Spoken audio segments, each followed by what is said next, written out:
Bien, bonjour à tout le monde. Euh, donc, dans le cadre de votre BEP, vous avez une épreuve, l'épreuve 2, qui a lieu le 16 mars 2021. Cette épreuve, elle concerne les fiches d'activité et les fiches contexte. C'est un oral. Pour le préparer, nous allons faire un oral blanc, à peu près dans les conditions de cette véritable épreuve. Cet oral blanc, il a lieu le lundi 8 février, de 8h à 10h30, de 8h25 à 10h30. Là, vous avez les salles et l'ordre de passage, ainsi que les jurys. Et donc, ce que je vais dire maintenant, l'objectif, c'est de vous préparer pour cet oral blanc. Alors, c'est un oral blanc, donc ça veut dire que c'est un essai, une mise en situation. S'il y a des choses qui sont pas trop réussies, c'est pas très grave, hein. Le but, c'est d'être prêt pour le véritable oral, qui donc, je le répète, a lieu le 16 mars.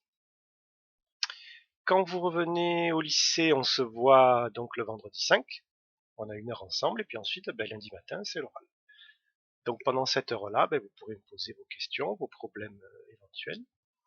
Et surtout donc amener vos fiches contexte, votre dossier E6 et vos fiches d'activité, enfin tout ce qui concernera votre oral 2, et tout ça sous forme de fichier. Mais c'est pas la peine d'imprimer quoi que ce soit. Bien, maintenant je vais vous expliquer comment on va préparer cet oral. Avec donc un document qui s'appelle oral 2 consigne, que vous avez à votre disposition, hein. Il est déjà partagé sur le fichier où je partage toutes mes ressources avec vous. Donc il faut descendre. Et vous allez trouver, voilà, consigne pour l'oral 2, vous suivez le lien, et vous aboutissez à ce document. Alors, comment se passe l'oral? Vous avez un jury constitué de 2 personnes, et parmi toutes vos fiches d'activité, ce jury va en choisir 2. Si vous avez fait 2 publics, il va choisir une fiche pour chaque public. Sinon, c'est pas grave, il choisira 2 fiches pour les enfants, c'est pas gênant, cette année, il n'y a pas de, cette contrainte n'existe plus, donc ne soyez pas inquiets pour ça. Ensuite, vous avez 5 minutes d'exposé, pendant lesquelles vous avez droit à des fiches mémo, et après 15 minutes d'entretien, pendant lesquelles il n'y a plus de fiches mémo. C'est extrêmement important de garder pendant l'entretien le contact visuel avec le jury. Cet entretien, c'est expliqué un peu plus loin sur cette fiche, c'est comme un entretien d'embauche. Et si vous êtes en entretien d'embauche, vous n'allez pas regarder sans arrêt votre CV. Vous regardez le recruteur dans les yeux. Et bien là, ça sera pareil pour cette épreuve. Donc pas de fiches mémo pendant l'entretien. Notre but, là, dans l'immédiat, ça va être de préparer ces 5 minutes d'exposé. Alors, comment ça se passe? Donc, un petit exemple ici. Le jury vous dit, voilà, écoutez, j'ai choisi, vous allez nous parler de l'aide au repas de Monsieur X à l'EHPAD. Donc, premier lieu, l'EHPAD, et puis fiche d'activité, aide au repas de Monsieur X. Et ensuite, de l'activité étoile à l'école. Donc, deuxième lieu, l'école, et puis deuxième fiche d'activité, les étoiles. Super. Donc vous, qu'est-ce que vous allez faire? Pendant 1 minute, vous allez présenter la fiche contexte du premier lieu, c'est-à-dire de l'EHPAD. Et ensuite, pendant 1 minute et demie, vous allez présenter la fiche d'activité aide au repas de Monsieur X. Et ensuite, pendant 1 minute, vous allez présenter l'école. Et 1 minute et demie, l'activité étoile. Et donc tout ça, ça fait 5 minutes. Et ça ne doit pas dépasser 5 minutes. Par conséquent, quand on voit la longueur de vos fiches d'activité et de vos fiches contexte, on se dit, tout ça est totalement impossible. Et oui, en effet, c'est impossible de tout dire pendant 5 minutes. Donc notre travail, c'est de choisir ce qu'on va dire pendant 5 minutes. Et on ne dira pas tout. C'est d'ailleurs le cas si dans tous les oraux, on ne dit jamais tout ce qu'on a écrit. On n'en dit toujours qu'une partie, la partie qui nous semble la plus intéressante ou la plus importante. Et le jury, s'il a envie de savoir des choses que vous n'avez pas dites, il vous posera des questions après. C'est pas ça le souci. Donc notre travail, c'est comment présenter en 1 minute la fiche contexte. Il va falloir refaire ce tableau pour chacune de vos 2 fiches contexte. Dans cette colonne ici, il y a les éléments à présenter. Voilà, le contenu minimal. Et en exemple, j'ai pris l'exemple du foyer des jeunes travailleurs d'Ancenis, où nous sommes allés faire une visite l'année passée. Donc ça, c'est ce que l'on doit dire, et ça, vous voyez, c'est les informations. qui concerne le foyer des jeunes travailleurs. Vous voyez, finalement, il n'y en a pas tellement. Hein. C'est parce qu'ici, j'ai sélectionné précisément que les éléments essentiels à dire à l'oral. Donc tout ce qui est en marron ici, il faut que vous le fassiez pour chacune de vos fiches contexte, pour chacun de vos lieux de stage. Une fois que c'est fait, ça en gros c'est notre fiche mémo si vous voulez. Pour la présenter en 1 minute, vous avez 2 options.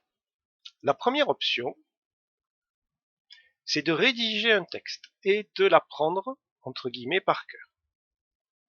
L'intérêt c'est que c'est propre, vous êtes sûr de tenir dans la minute, vous pouvez essayer. Vous pouvez lire mon texte tranquillement, vous allez voir, sans trop se presser. Ça tient en 1 minute, je l'ai calibré exprès pour que ça tienne en 1 minute. Voilà, comme ça vous êtes sûr de ce que vous allez dire. Ça c'est la première technique, je rédige mon texte. Bon, pendant l'oral, pendant l'exposé, je vous rappelle que vous pourrez l'avoir sous les yeux si vous avez un petit trou de mémoire. C'est pour ça que quand je dis qu'il faut l'apprendre par cœur, c'est presque par cœur, quoi. Parce qu'il faut quand même pas lire textuellement son texte pendant l'exposé. Il faut toujours, je le répète, garder un contact visuel avec le jury. Donc première option, je fais un texte, et comme ça je pourrais entre guillemets le réciter pendant l'exposé. Deuxième option, improvisation.